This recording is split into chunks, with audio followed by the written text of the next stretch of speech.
Well, hello again, Liberty lovers. Welcome to another exciting interview on Good Morning Liberty. My name is Josh Martins, and today we have a little different show for you. So recently I was thinking a lot about our younger generations and kind of the direction that we've been going and how they're embracing kind of socialism and that kind of thing. And that isn't that abnormal for younger generations, but they seem to be really going full into it. And the more I thought about it, the more I realized that I needed some help breaking down the numbers and kind of understanding just what their perspective right now. So I thought the best way to do that was to invite some guests on that have better knowledge than me and kind of discuss the topic. So joining us today is Dr. Antony Davies. He is has a PhD in economics from the University of Albany, and he is the adjunct scholar at the Cato Institute. He's also the co-host of Words and Numbers podcast. So he is here to break down the numbers and kind of give us a good idea of what young people are facing right now. And also on the show, we have Hannah Cox. Now, Hannah is a writer, commentator, the president of BASEDPolitics, and she is here to kind of help us understand their perspective and the reaction that young people are facing and how they're reacting. Hannah has been doing a lot of great work on her Substack, just writing about these topics, and so I thought her perspective would be really great. So Hannah and Ant, hey, welcome to the show. Good to Thanks be for here. having me. Yeah, definitely.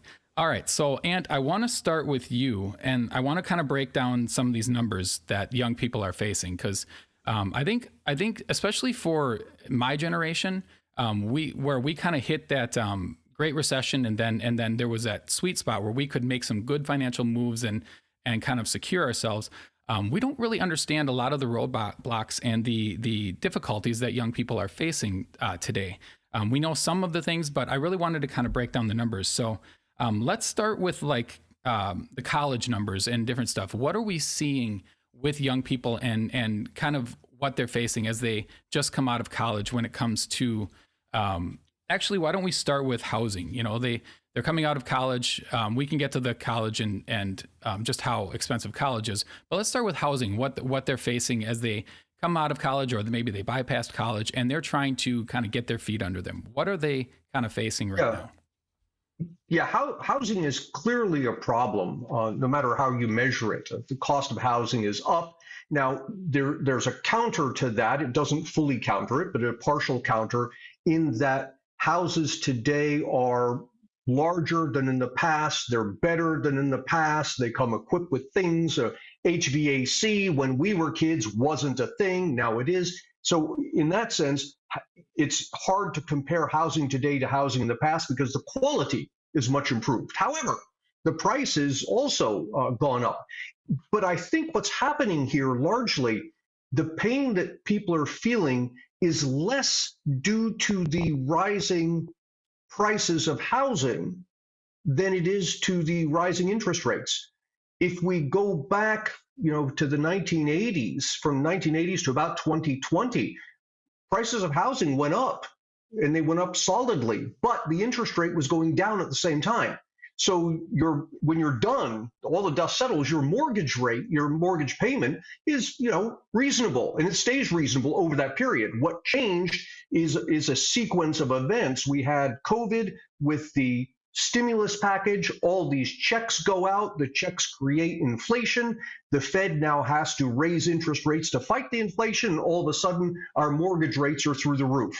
That's a large factor in making housing much more expensive today. Yeah, for sure. And part of that too, we have a supply issue as well, don't we? Because of COVID as well, with the rising interest rates. A lot of, at least people in my generation, we're not moving out of the homes that we bought. So that's not providing good supply for those starter homes and those less expensive homes, like you were saying. So there's that supply issue in that factor as well. The other thing I wanted to add to your point is, let me just add to this. You're right about the supply factor, but it's even stranger than you might think. Because what's happening as the interest rate rises, those of us who have lower fixed interest rate mortgages, we lock in. We can't afford. Things are fine right now because you're paying 2% on your mortgage, but you can't afford to sell your house and move somewhere else because you're going to be jacked up to 6%. And that's a big contributor to the restricted supply.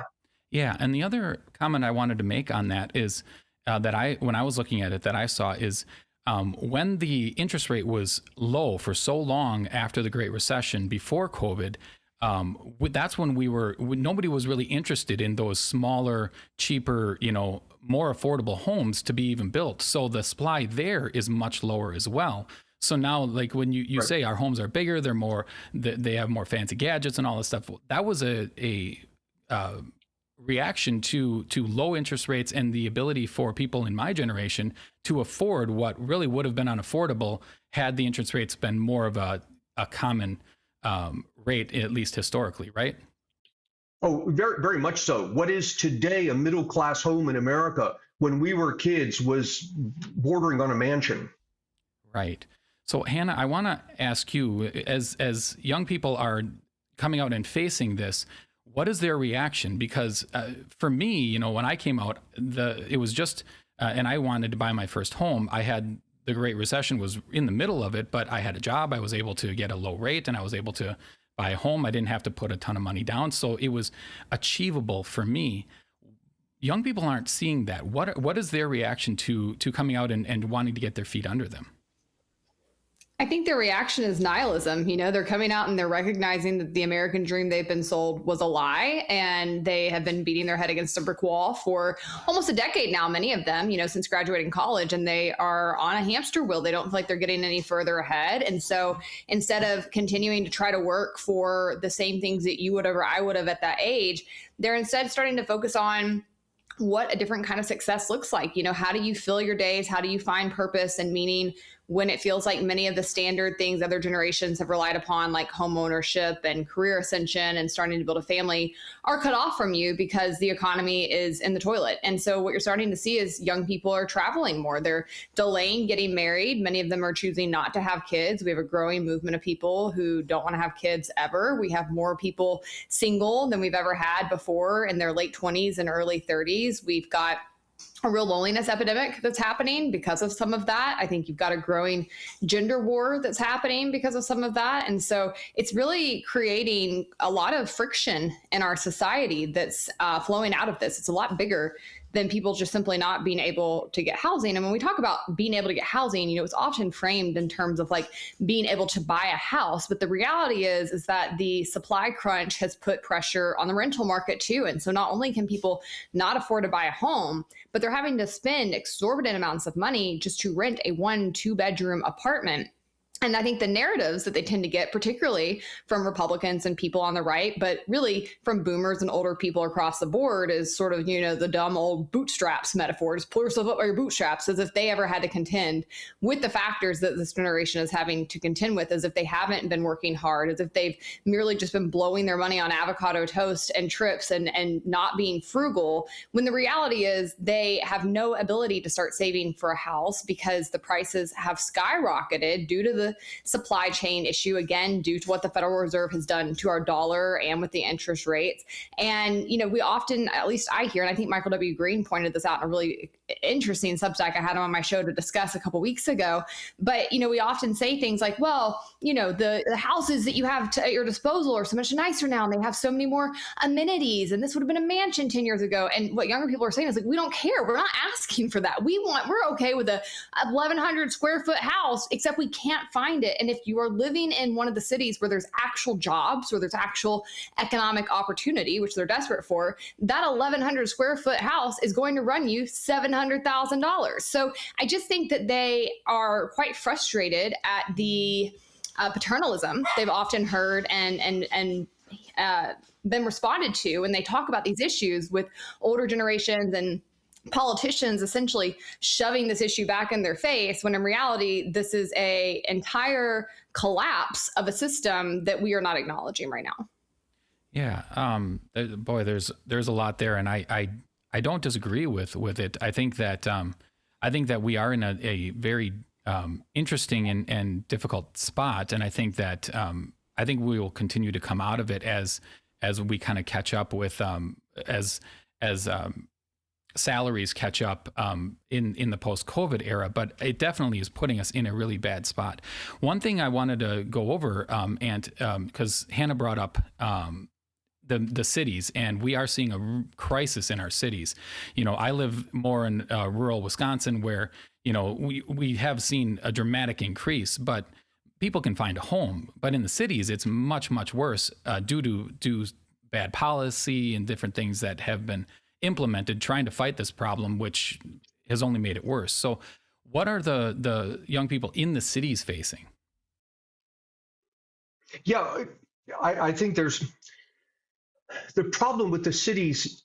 Part of the problem is you've got much more infrastructure, which is very good, and people like this sort of thing, but nothing comes for free, right? So here I am in Fairfax County. I just moved here 2 years ago, Northern Virginia.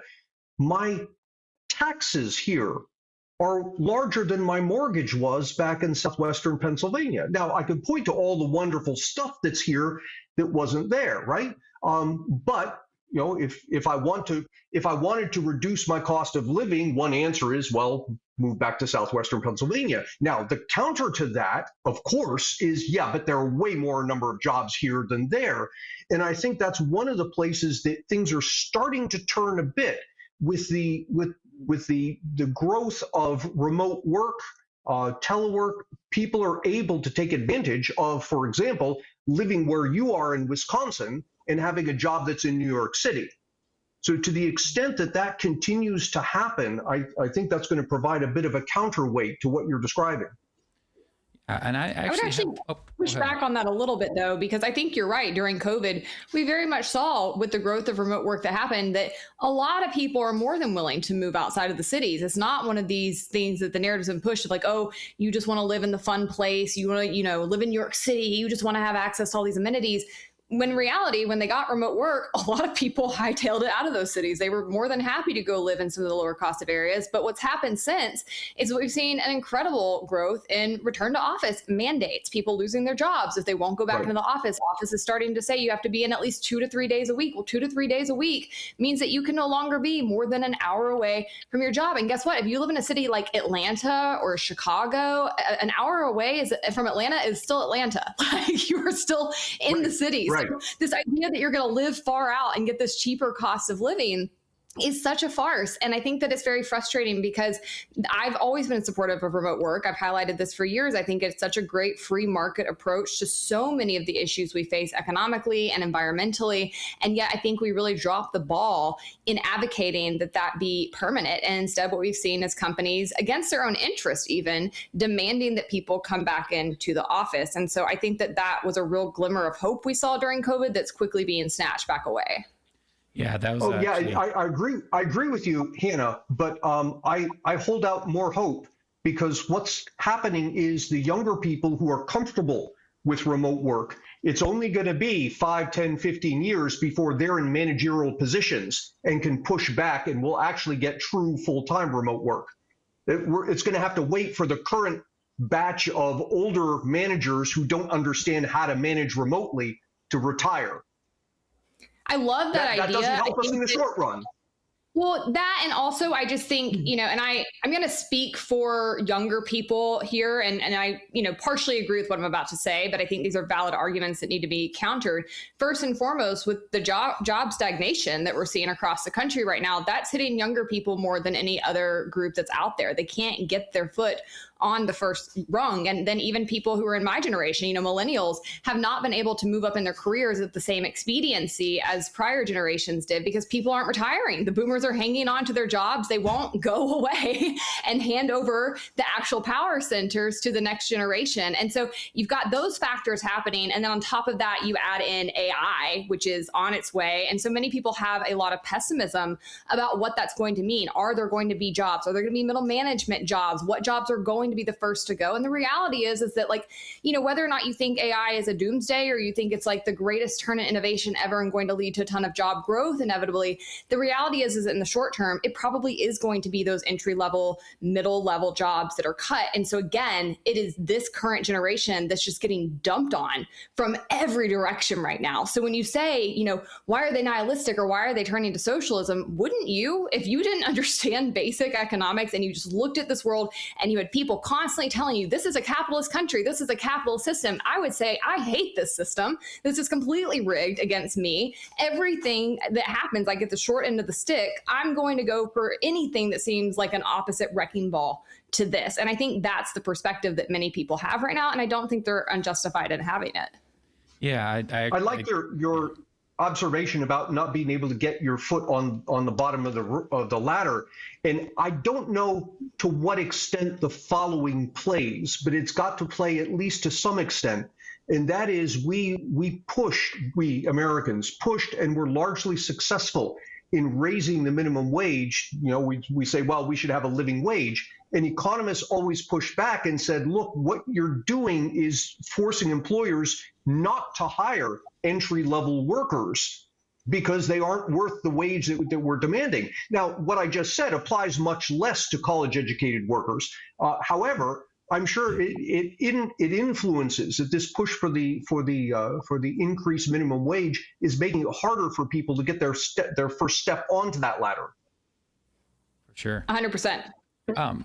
So one thing I wanted, let's shift to what we're seeing in the starting salaries, because one thing is that we are seeing a much greater starting salary for a lot of young people. However, the counter to that, when you dig into the numbers, is that a large portion, like 40%, are not finding work in their field and they're underemployed. So while the starting salary maybe in their field it might be enough for them to try and get their feet under them, a lot of them, due to many things, and we have the people that are out there saying, well, they shouldn't have studied gender studies or whatever it happens to be. That's always seems to be the go-to. But they're underemployed in a lot of different fields, and it's like Hannah said, it could be that the boomers are not retiring. Many of them probably can't because they weren't smart with their finances. There's just a lot out there that's holding them back, and so in 1985 or in even 2005, we saw a much higher percentage of college graduates or even high school people coming out of high school being able to find a job that they want in a field that they want and actually get their feet under them. And we're just not seeing that right now. Why is that? Like, where are we going wrong here? Part of the problem I'm going to lay at the foot of the colleges. And I was in the university setting for 25, 30 years and saw this progressively. It just got worse and worse decade after decade of the colleges offering lower and lower quality education in exchange for admitting more and more people and charging them more and more money, so that a college degree today in any given subject is a lower quality than that same subject 10, 20, 30 years ago. That's part of it. And you see this in the numbers. I was just looking at unemployment numbers for different levels of education. Over the past year, unemployment amongst college-educated workers is up 1 percentage point. It's down 0.5 percentage point for high school educated workers and down a full percentage point for workers with 2-year associate degrees. Now, to me, that's the marketplace saying, look, you're producing a bunch of people who aren't as productive as what the price tag would indicate. Therefore, we want less of them and more of these other. Interesting. And on top of that, with the starting salary and them being underemployed, that with those other expenses skyrocketing, that just means that even if they get that $68,000 starting salary, that barely covers all the expenses, and they can't get their feet under them. If they don't get that, then they're just going into debt. And what we're seeing is then they don't pay off their loans, which causes other financial problems in the system. It just is kind of snowballs on us. Hannah, how, like, looking at that perspective and all that, what do you like? When people are looking at that and they're coming out and they're seeing that they can't get a job, how is that impacting them? Because they've done like you said before, they've done everything they were told to do. They went to college, they got the degree, they're been promised, no, this is what you do, and then you're gonna get out and you're gonna get this nice job and you're gonna be nice and productive, and they're just coming out and it's hitting a wall and they can't. How is that impacting them? Again, I think it just breeds this sort of nihilism where like nothing's working in my favor. And again, you kind of get these people in media and in politics that are typically very snarky about that, right? Like you said, why'd you go and study gender studies? Most of them didn't do that. In fact, one of the top degrees right now that is having problems getting placed in their field are people who got computer programming degrees. We told people go into STEM, learn to code. This is a concrete skill. Guess what? It already got eaten up by AI and outsourcing. And so there are even people with these very serious, very technical degrees, very tangible skill sets cannot get jobs. And so I agree with Ant that the colleges are a problem. They've often sold degrees that are worthless and that don't actually lead to real career trajectories. But even for the degree pass that typically did, that is being eaten up. So we see them paying a ton more for those degrees, the degrees being worth less in the market. And then if they get a job and if they get a job in their field, maybe they're making quote, quote, more money, but that money doesn't go as far. Their purchasing power has been severely diminished. And this was another thing I loved about Michael W. Green's piece that I covered on my YouTube channel is that, I thought his piece set the limit pretty high, but he made the argument that the poverty line is no longer what the government tells you that it is. And that really a lot of people that we claim are middle class are, I think that's it's a question. It's up for debate. Are they actually middle class or are they barely getting by? And if you look at somebody who's making $60,000 with 2 kids, who's working a job, grinding it out 9 to 5 compared to somebody who's making $30,000 with some government benefits, who do you think's actually doing better right now? Do you really think that's a middle class life? Like, I think these are really fair questions to ask. And so we have to stop just looking at these numbers on a piece of paper, because of course, if somebody graduated in, 1972 and they see that college grads are making $68,000 and they have this, really completely detached take like, well, why can't you cut it on that amount of money? I would have been living high with that. And they just have no concept of what that actually looks like in practice these days. You don't just have the increased cost of housing. You don't just have the fact that they're trying to pay off their student loan debt, most likely. You add in things like daycare and the cost of food and the grocery bill going up when you have little kids. I mean, it's just impossible. It's no wonder so many people are choosing to forgo having families. And I think it's kind of laughable that we keep seeing the GOP and pro-natalist and people within our government try to come up with these like really ridiculous incentives to try to get people to have kids. Like, we're going to give you $1,000 in a savings account, and that's going to make people decide to have kids when they're looking at all of these factors around them. They can't make life work. And so again, I think that does breed sort of a nihilism, and it makes people really pessimistic about the future, and it makes them less engaged with their community around them and with their government system itself. I think a lot of people are checking out, and again, they are sort of looking more to quick and easy fills for pleasure and things that can bring meaning to help break up the monotony of the day-to-day life that they're living, which is usually a job that they don't like or care about, not having a family, often being unpartnered and being removed from their family. Many times people have had to leave where they're from in order to find jobs. And so it really is creating a real void, I think, a spiritual void within society for many people. Yeah, and it's hard to hear you and to listen to you say these things, because that is just something that I never had to face, 20 years ago when I was trying to get my feet under me. And so it's a reality that is really difficult for my generation and certainly older generations than me to hear, but also to understand. But it is the reality, and I think.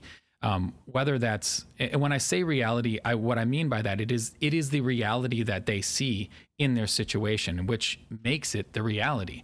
And turning to socialism, and socialist policies are only going to make that worse.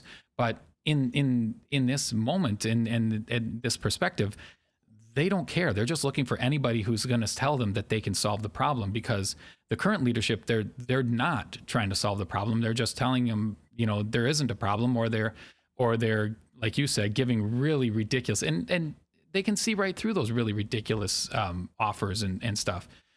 One thing I do want to bring back, and this may be my own pessimistic, or not pessimistic, just my own belief in that things can be much better. I think that AI is actually going to be really good for young people, because I think that they're going to grasp it and be able to harness it much quicker than the older generations. And I think that it's going to lead to a lot of opportunities for them that they don't see right now.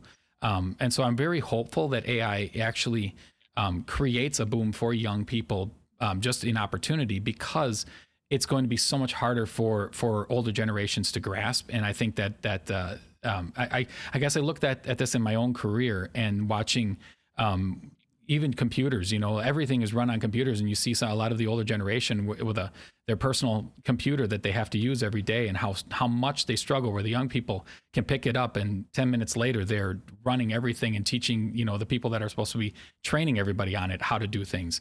So I guess I'm just very hopeful that is going to create a boom in opportunity. But again, it's going to be a lagged boom. And I think that's a difficult thing for young people right now. I do want to shift to college, because obviously we are seeing a massive increase in the cost of college. Ant brought up a decrease in the quality. But part of that, and I guess when I look at it is and this isn't new, this is what everybody has been saying, but when we started to guarantee college for basically everybody, if you want to go, we'll give you the loan. It took away all the mechanisms that hold down the cost of college, right? And so I have a good friend who's a professor, and he said he's watched the quality go down because the universities don't so much care about the product anymore. They care about how many people they can get in and how many people and the money, because the money's free. And so it's caused a massive increase in the cost of college. What are some of the numbers, Ant, that you can tell us on the cost of college compared to, say, I mean, 1985, college was very, very inexpensive, but you look at even 2005, it's gone up dramatically since then, right? It has. And as we look at this, you're absolutely right. As we look at this, it's important to separate out room and board, because colleges have become five-star hotels in a lot of ways, again, in an attempt to attract students. And you pay for that. Now, I separate out room and board because those are things you'd have to pay for whether you go to college or not. So really the question is, what's the tuition and fees? That's the true cost of college. And there, it's got the sticker price is up since 1985. It's up 500%. That's almost double the rate of inflation. Actually, it's more than double the rate of inflation since 1985. And I think you hit the nail on the head when you identify what I call an incentive problem, that the government has said, politicians have said, look, the key to success is a college education. Therefore, we're going to do everything we can to help people get into college and pay for college and all of this stuff. And what colleges have done in response is simply jack up the tuition. You see this every time when the government says, okay, well, we're going to give $1,000 grant to students this year. Next year, I guarantee you tuition will be up $1,000 as colleges absorb that.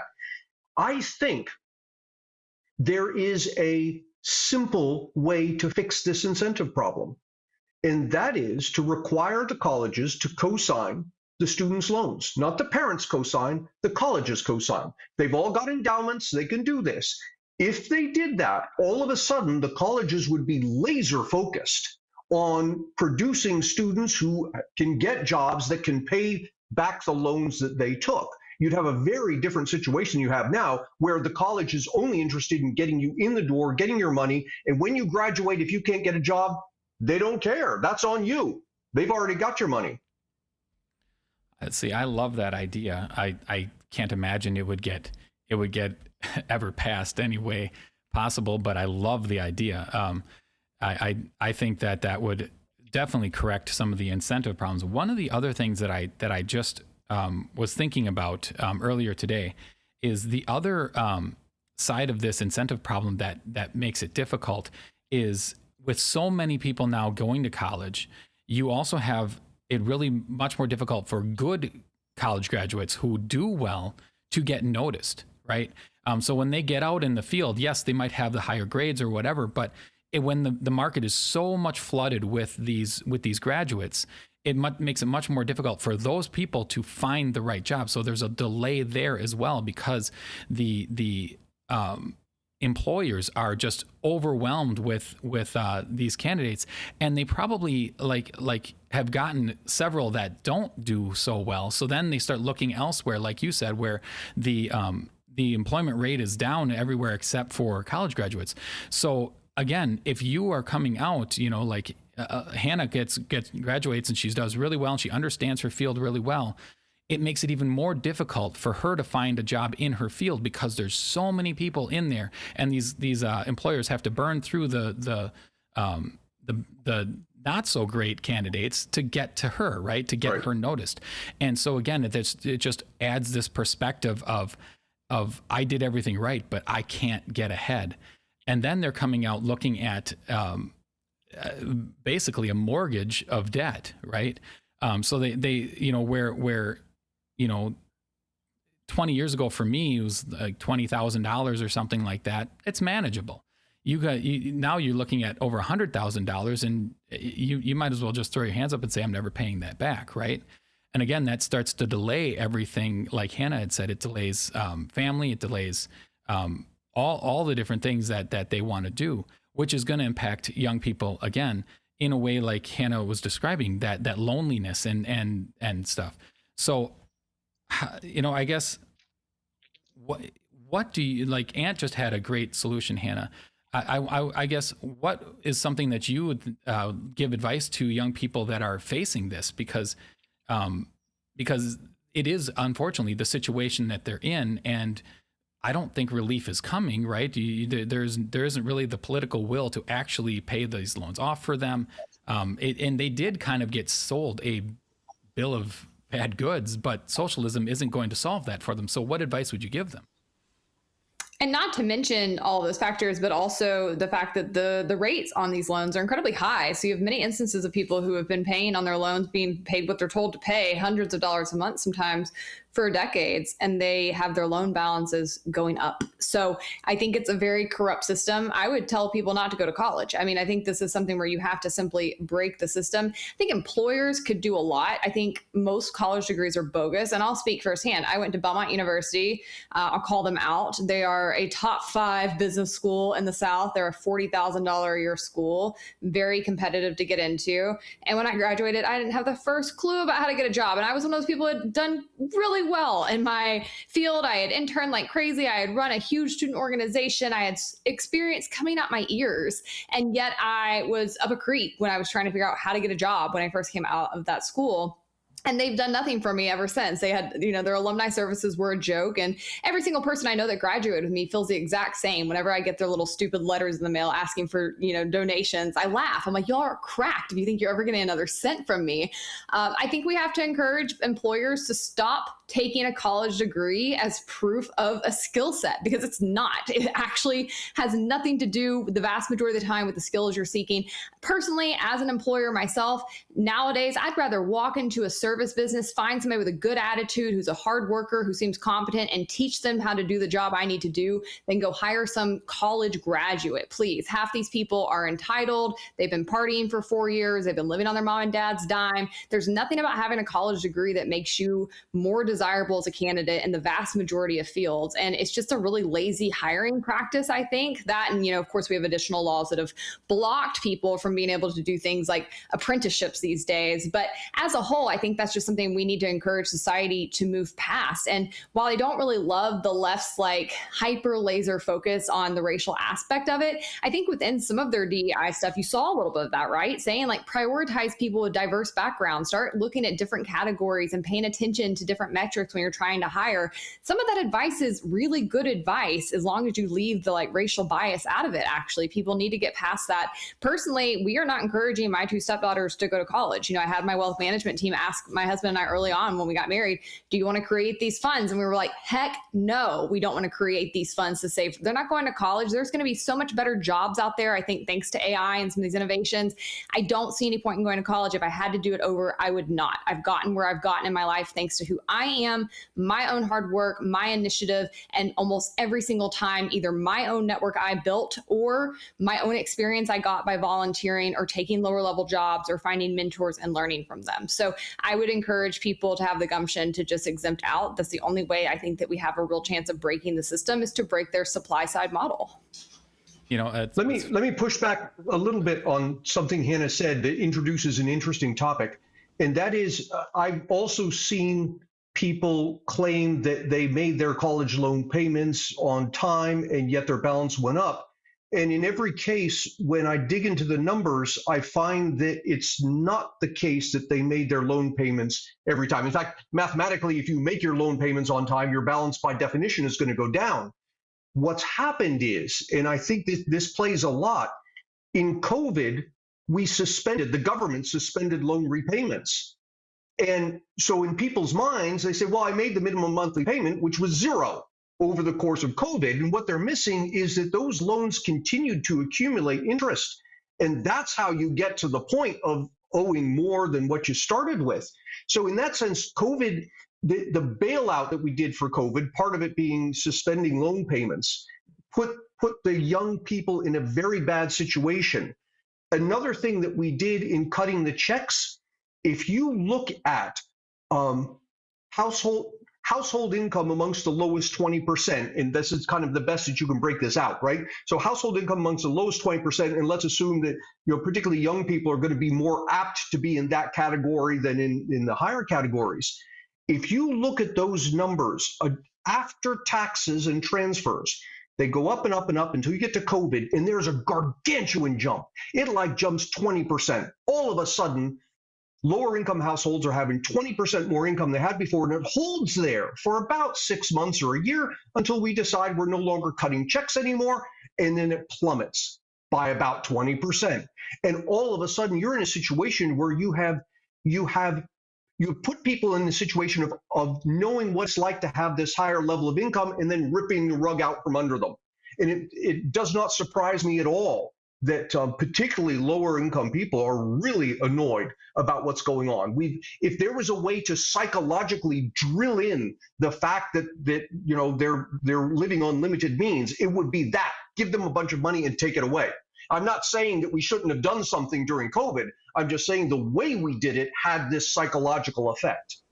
Yeah, I want to jump in because something I learned very early in my career, and I like Hannah, I had to build my career completely because I was a music major, a vocal music major. So if you're not performing and you're not teaching, you're not working in music. That's kind of the way it is. So I very quickly realized that was a hobby and I should not have been spending a bunch of my money, in music. But in my career, when I got into management, one of the hard lessons that I had to learn, and I've preached to all different kinds of managers whenever I can, is the danger of overtime. And it plays right into what Ant is talking about. When you hire somebody for a certain amount of money, and that's what that job is worth, they are comfortable in that amount. They've agreed to it, they're comfortable, and they seem to be just fine, and they start to build their career. They get their experience so that they can position themselves for a better opportunity. But if you start running overtime, all of a sudden those same people get a bunch of extra money that they didn't have before, and their lifestyle just automatically adjusts, just like everybody else. When you get that raise, that lifestyle adjusts. But all employers need to drag that overtime back. They can't afford to continue doing it because now you're overpaying that person for that labor. So when you claw that overtime back, what you end up doing is you end up losing your really good people because they can no longer live on the amount that they agreed to and had set their lives at prior to that overtime. So the most dangerous thing you can do as a manager is to allow overtime for an extended period of time, because what you end up doing when you finally get into a spot where you can get rid of the overtime is you lose all your employers, and then you have to run overtime again. And that's how managers get into that trap. And I think what you're describing, Ant, is just that scenario on a huge scale. And I hadn't really thought about it till you just brought that up, but that definitely can psychologically really impact young people, because I've seen it in my own employees that left me and then had to come back and had to readjust their life in order to living more within their means again to build their career. And they said to me, like, I couldn't afford to go back at that time, and I had to, take a huge step back. So on a massive scale, the young people are taking that huge step back because of that problem right there. And let me underline here so that neither one of us gets hate mail. We're not saying that it's bad that people's incomes went up. We're saying what's bad is they all of a sudden went up by a gargantuan amount and then went back down again. It's that temporary jump that becomes the problem. Right, exactly. Well, I want to go to the last thing that I was looking at, and that is healthcare. Now, everybody talks about healthcare. Everybody's talked about the cost of healthcare, and it's in everybody's face. We know it's extremely expensive. I mean, when I was 20 and I had to get healthcare for the first time, I want to say I paid under $100 a month, and I know there was a high deductible, but I could just go out and, as a single person, go buy healthcare, and there it was. That's not an opportunity anymore. And this goes back. This is kind of that trend that we're seeing. They don't have there's a shortage of housing because we've made rules that or had the interest rates artificially low for too long, where the affordable houses didn't get built. We have the same thing where we made rules with the affordable healthcare law where they can no longer get these affordable plans like I could. They're just not available anymore because we've made them illegal. So so they have a massive increase in expense there that young people before didn't have. What are young people looking at when it comes to the cost of healthcare coming out? Now, there is a caveat to that they can stay on their parents' coverage till 26, which is something we couldn't do. But that hasn't changed just the cost that's coming out of when it comes to healthcare, right?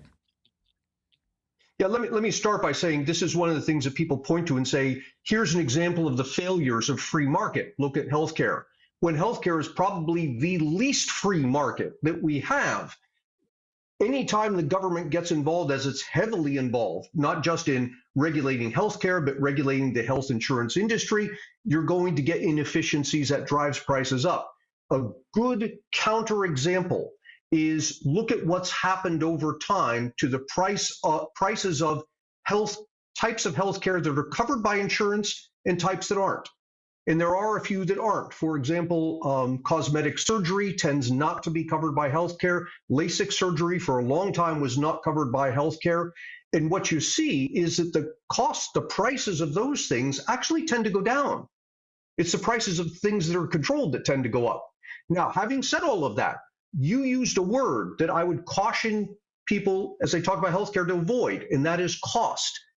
The cost of healthcare and the price of healthcare are two different things. The cost is the price times how much you buy. The price is just the price per unit. And in part, not totally, but in part, the rising cost of healthcare has been due to the fact that we're consuming way more healthcare than we did before. It's like anything else. You buy more of it, your total cost is going to go up. Now, the price has gone up, but the price has gone up in much more reasonable fashion. I'll give you an example. From 1985, because that's the time you picked earlier, the total cost of healthcare, how much we pay in total, has gone up about 1,000%. The price of healthcare, price per unit, has gone up about 270%. What's driving it is that we're buying more and more. All these machines that go beep, these wonderful things that are merely expensive, like outpatient open heart surgery, that's literally science fiction compared to 1985. So the price, although it's expensive, has come down from infinity, which is what it was when we were kids. Yeah, that for sure is the case. We have seen a dramatic increase in technology. I guess my point was, and it is from the young person's perspective, they can't go and get that very cheap healthcare plan anymore. Those just don't exist. So yes, we are consuming more as a whole, but young people are not able to, they don't have the choice. They aren't able to go and get something affordable. They can either get nothing or they can go and get something very, very expensive that even somebody 20 years into their career has a hard time affording. So again, yeah, and the reason for that is because we're in a system where the employer provides the health insurance, which is ridiculous.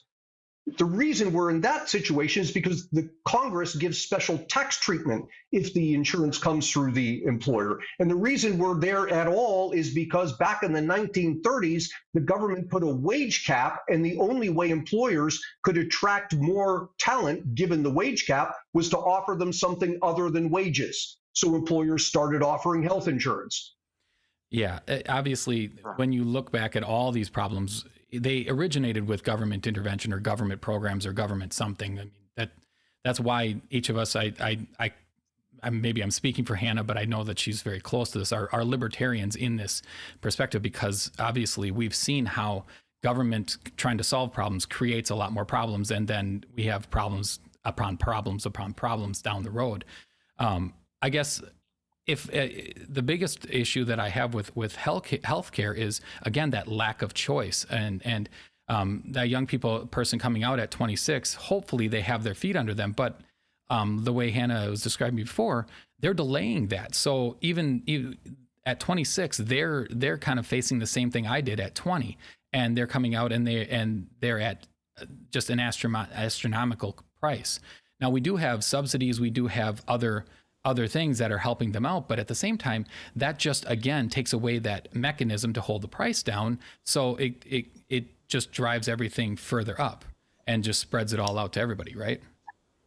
I mean, I'd argue too that yes, there's subsidies, but the subsidies are going to the insurance companies. Like I don't disagree with everything Ant said, but I would say yes, and the exact same way that we have empowered the colleges and academia to be corrupt and to jack up their prices, we have done with the insurance companies. And on this bit, I'm not a libertarian. The insurance companies need to be demolished, broken up, sold for parts. We need to break the insurance model. People are not paying for health care in this country. They are paying for health insurance that is expensive to buy on the front end and even more expensive to actually use. They get denied for their claims. They get pennies on the dollar in return of what they're actually paying into their insurance plans, while the people who run these companies get rich. And that's why you saw people celebrating that murder of the United Healthcare CEO. That is the temperature in this country right now. People are fed up of this system. They know that it is rigged against them. They know that it's corrupt. They know that they don't have options. They know they're getting screwed over. And so that is another reason that you see young people demanding socialism, because while that might not be a good idea, they are at a point where anything looks better than this current system. And I think that we have dropped the ball on that front, particularly in the liberty space, in coming up with solutions and in forming actual coalitions and entities that can fight this infrastructure. Obamacare was a disaster for this country. It was something that pillaged the younger generation. It has had a direct impact on the prices people are paying for their health care, and we have seen a decrease in the quality of care that they're getting at the same time. Something has to give, and as long as we are continuing to give all of this corporate welfare, which is what it actually is, to the insurance companies, there is nothing that is going to tie the price of health care back down to the ground and get back to an actual system where you could perhaps even pay per services that you know the cost of ahead of time. I went and got 3 MRIs through my health insurance this year. I had to pay, we probably pay like $1,000 a month that's somewhat subsidized by my husband's company for our insurance plan. Going in to use my insurance to get 2 to 3 MRIs and some ultrasounds I needed done to identify an issue was about $1,000 a pop each time I did it. And I got hardly anything in return. I got hardly any consultation. They weren't getting any results. I wasn't getting any information. So finally, out of desperation, I went to a market-based company called Prenuvo, where I could pay a flat $2,500 fee to go in and get a technology that is breaking edge, cutting edge, front lines of MRI systems. It can do all kinds of things a regular MRI can't. Full body, head to toe, could do things like predict cancer markers, potential issues with Alzheimer's. It could tell me any kind of genetic markers I have for autoimmune diseases. I mean, the list was extensive. I went in, it was like a spa. They were offering me Nespresso coffee pods and like Nutri-Grain bars. And then afterwards, I had an hour-long consultation with a doctor to sit down and talk about the results I had and come up with a plan for next steps for anything they identified. Now tell me which system is working. It is clearly the market-based system that's working, but most people don't have $2,500 to go pay Prenuvo to do a scan of them. Now, those costs will likely continue to come down because, again, this is a market-based company exempt from the crud of insurance companies and government regulation. But this is the frustration people are feeling because they are stuck with what is essentially government healthcare right now, that we aren't even calling it that. And that's what we should be calling it, because right now they are convinced that this is a capitalist healthcare system, and nothing could be further from the truth. But the reality is, until you break the insurance scam that the government is complicit in, none of this will get sorted out. And I think for young people right now, most of them are still on their college plans, or I'm sorry, on their parents' plans after college. And if they're not, they can get pretty heavily subsidized plans through Obamacare. But I think what they're looking at is the expectancy for what they're going to have to pay as they age. And they recognize that there is so much medical debt in this country that the ball's going to fall on them inevitably down the road. Yeah, I want to highlight something you said, because this is something I've been saying too, is we have to get away from calling it health. And I was guilty of it right at the beginning of this, calling it health care, because it is health insurance. And once we get beyond that and we start understanding that health care is not health insurance, it does open the idea of a lot of different market-based solutions, where I've advocated for a long time for just a simple contract solution where you contract out with your primary care physician for a certain amount per month that you are going to pay them directly, and that's for all their services. And then maybe they're tied in with the local hospital, and then you only get insurance for something catastrophic. You get insurance if you have to go to a hospital when you're on vacation or something like that. But the insurance would be far less because 99% of everything you're doing is with your family doctor, right? And the family doctor can just charge you directly. There's all these different kinds of solutions, but like Hannah said, we have to break this idea that health care means health insurance. And going to a single payer system, is going to be far worse, because then it's just health insurance covering everything run by the government. I have 2 special needs kids, and I will tell every single listener, trust me when I tell you this, you don't want to deal with the systems that we have to deal with when it comes to having special needs kids or your veterans or whatever else. They're terrible. Like, they have no incentive to be better. They have no incentive to bring the cost down. There's no market-based solutions that are going to have them innovate and have really good stuff for you. So you don't want that system. You don't want that to be to everything, right? So I definitely agree with you, and I wanted to just highlight that. We do need to kind of wrap this up, but before we go, I just want to ask, Hannah brought this up before, but I really want to kind of drive the point home, because it's not just in economics that they're struggling. They're delaying starting families. They're delaying starting everything. What is kind of that mindset that we're seeing? Some of this is cultural, right? Where we've kind of just shifted as a culture where it's more independent we don't need the family. And I think that that's a bad thing. I think that we're going to see a lot of loneliness in that. I think we are creatures that need that companionship. But it has been a kind of a driving cultural shift. But a lot of this is an economic choice to delay a lot of things, right? What are young people delaying in their life when it comes to getting started, and how is this going to impact them moving forward into the future, getting their feet under them? Yeah, I mean, I don't know this is purely economical. I think there's some real gender issues going on in society right now where for the first time in history, men are having to actually compete with women on equal footing, and they're having to be selected for having characteristics that make them actually desirable to women versus women needing them. And I think there's been a real learning curve amongst many men in that regard. And so you have a kind of a mismatched population going on right now where women are to a large degree running circles around younger men. They're getting degrees at a higher rate. They are starting to out earn them. They're buying houses sooner than men are and at higher numbers. And so you have a problem where people can't find equivalent mates. So I think that, that's not necessarily an economic issue, although I do think it traces back to economic issues and having rigged the system against one gender for many decades. And now we're reaping the consequences of that to some degree. But on top of that, I mean, on the purely economic grounds, obviously, they are choosing to marry later. Most people don't want to get married and struggle. And I often see people on the right say, just go and get married. It's okay if you're poor. And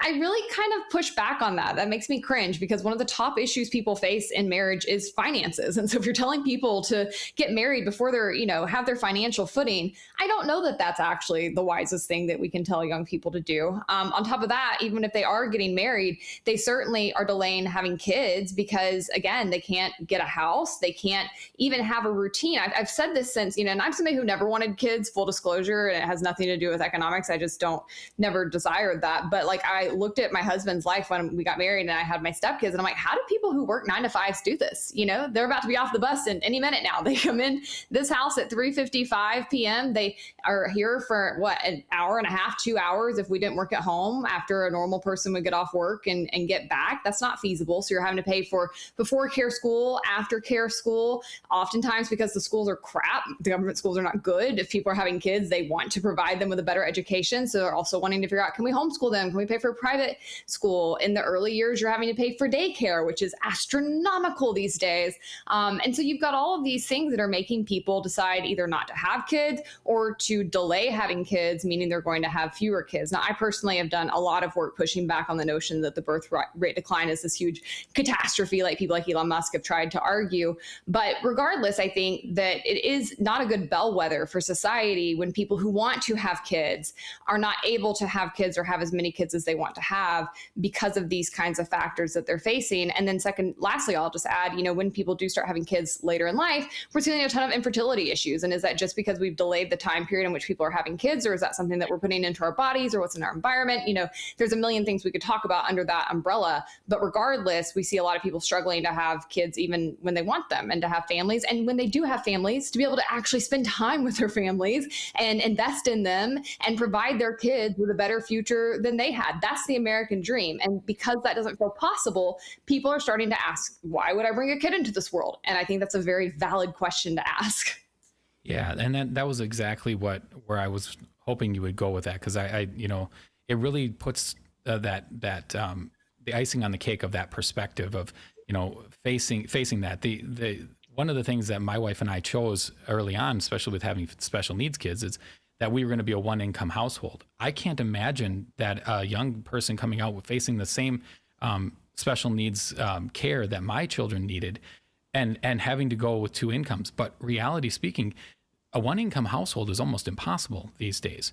And then you have the shortage of daycare and everything else. So it just adds a lot of stress and strain into that situation. And so I'm very appreciative that you really nailed that point home. All right, I know we got to wrap this up because Hannah's kids are going to be jumping in just a minute here. So I want to give you both a chance to just kind of talk to the listeners, each from your perspective, and just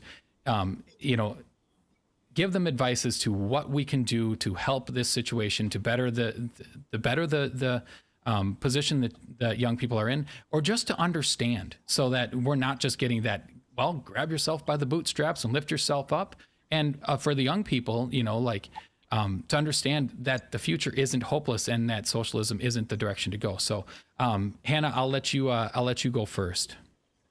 Well, I'll say the last thing I think I said when I was on your show the last time, which is you've got to break the 2-party system, because right now, you're posing it to some degree that young people are choosing socialism. And I would argue that's all that's been on the ballot. The Republican Party is a joke. And what we're seeing with the Trump administration is so far removed from capitalism, it's uncanny. And so, I don't really know that you can say, how do young people choose differently when they don't have choices? They don't have options. I increasingly see the boomer generation leaning more and more into overt socialist ideas as long as they have an R next to them on the piece of paper. It's utterly ridiculous. And so I think when you have a system that presents 2 options, and one option is a pretty, intrusive economic agenda and also intrusive nature or intrusive ideas into how you live your life. And then the other side is saying, hey, we want to at least leave you alone. We have intrusive economic ideas, but we actually want to give you stuff and leave you alone. Like, which one are you going to pick? I mean, I'm going to pick the left, right? If I'm presented with these kinds of options that we've been presented with the past couple election cycles, yeah, that's going to sound a whole lot better, because at least the left sounds nice and like you get something at the end of the day, whereas the right sounds mean and like they're going to give things to their friends. So I think that's the actual issue you have. And I would argue until you break the 2-party system and or break one of these parties and whip them into shape, that it's going to keep moving towards socialism. That's an inevitability, because at least that sounds better than what we currently have. Yeah, I actually stole something. I think it was from Ant, but it may have been James. But I've stole it from Words and Numbers. I know that one thing we need to do is we need to convince, because right now the Republicans and the Democrats are losing their base. They're down to like 27% or something like that, and the independents are up to 40-something%. And what we need to do and I have no idea how to do this, but if we could convince the independents to either vote two ways, either vote third party, and doesn't matter what party, just pick a party, or a party that represents your values, but pick a different party than the two, or vote no, vote none of the above, but don't give your vote to either one of the main parties. And so even if they still won the election, if they win it at 27%, it's going to send a clear message to them that you don't represent the people anymore. And maybe it wakes them up. Maybe it forces change. I don't know. But it's something that I've been thinking a lot about since I heard it on Words and Numbers. And I don't know how we would ever do that, but I definitely agree with you that we have to break the system we have, because it's providing two sides of the same coin, just from different perspectives, and it's not going to solve anything. Ant, what advice would you give to those guys? I'm gonna go to the other end of the spectrum from Hannah, who I agree with everything you said at the high level. I'm going to go to the low level, which is a lot of the problem, not all of it, but a lot of the problem is psychological. And I don't mean to minimize it. I don't mean to say that it's in your head, but rather that's the transmission mechanism. And it's coming about because we're comparing ourselves constantly to an unreal perfection that we see in advertisements, in blogs, in videos of even your friends' Snapchat, Instagram, whatever. It's all perfection that you're seeing. And you see that and you think there's something wrong with me and I need to fix it. I need the better car. I need the better clothes. I need the better this or that. And before you know it, you're in this sense that Hannah used the word a couple times, and I think it's correct, nihilism. That is just that there's no point here. I can't achieve the perfection, and yet there's something wrong with me because everybody else appears to be perfect.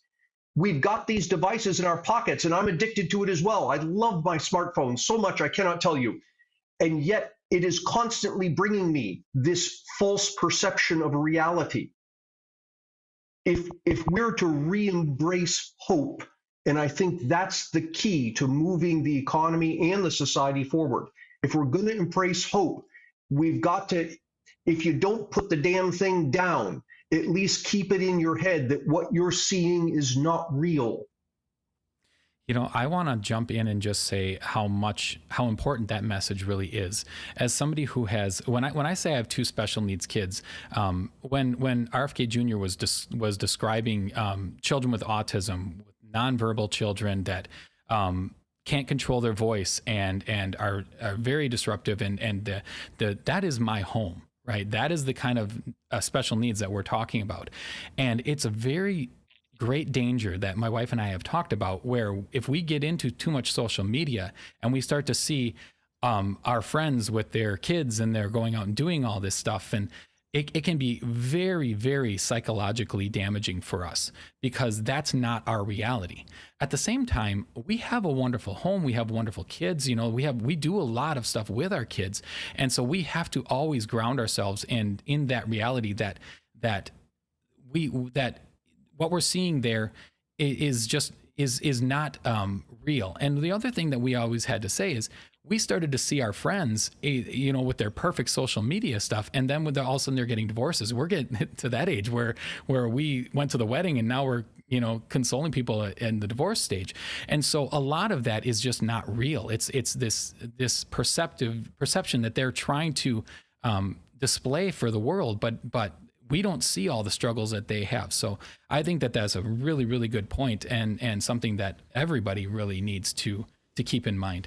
All right. I'm gonna jump past this. Well, no, I won't. Hannah, where can the listeners go to find more of your work? Well, lately, like you've mentioned, I've been very focused on Substack. I'm getting back to the written word. I like that a lot better. I'm trying to take a breather from some of the video-based platforms. So you can find my handles, Hannah D. Cox or Hannah Danielle Cox, on those platforms. But would love for people to check out the Substack. It's under the Hannah Cox camp, and I'm writing 2 to 3 pieces there a week, mostly for subscribers, paid subscribers, but I do some free pieces too. So that's a great place to connect right now. All right, and I'll have a link in the show notes for that. Ant, where can people find your work? AntonyDavies.org, and is everything I said against social media, that will send you to my social media platforms. Perfect. All right. Well, thank you guys for joining me and for your perspectives here. I think this was wonderful. I think it's going to open people's eyes, hopefully, and just kind of guide both the young people and the old people, saying like to better understand the situation that we're in, and hopefully we can navigate through to a better outcome than what we're on path for, at least right now. But thank you guys for joining us and just sharing your perspective. I really appreciate it. Yeah, thanks, gentlemen. All right, Liberty lovers, go online and check out more of Hannah and Ant's work. Check out Base Politics and Hannah's Substack. Like I said before, she's done some great writing on there, and I know that she's really enjoying that. So check that out. Check out Words and Numbers podcast and Ant's website there for all of his work. I've said this many, many times on the show. If you really want to understand kind of the nuts and bolts of economics and want to get a good laugh at the way that the two of them interact on the show, check out Words and Numbers. It is a great show to watch. So please leave us a rating and review on Apple Podcasts and Spotify, and go online and become a member of the Fed Haters Club. You get to interact with Nate and Chuck live on the show. You get to meet the Fed Haters episode with me. So you get a lot for your money, and that definitely helps us with the show. Also, be good to the sponsors that help us out here and support our show. They make it possible for us to bring these great guests on and bring them to you. So be good to them. So if you do all that, I promise I'm going to be back next time with more people that you definitely need to know. Until then, remember, you own your choices, each and every one. So make some good ones. I hope you all have a good night, a good day, and a good morning, Liberty.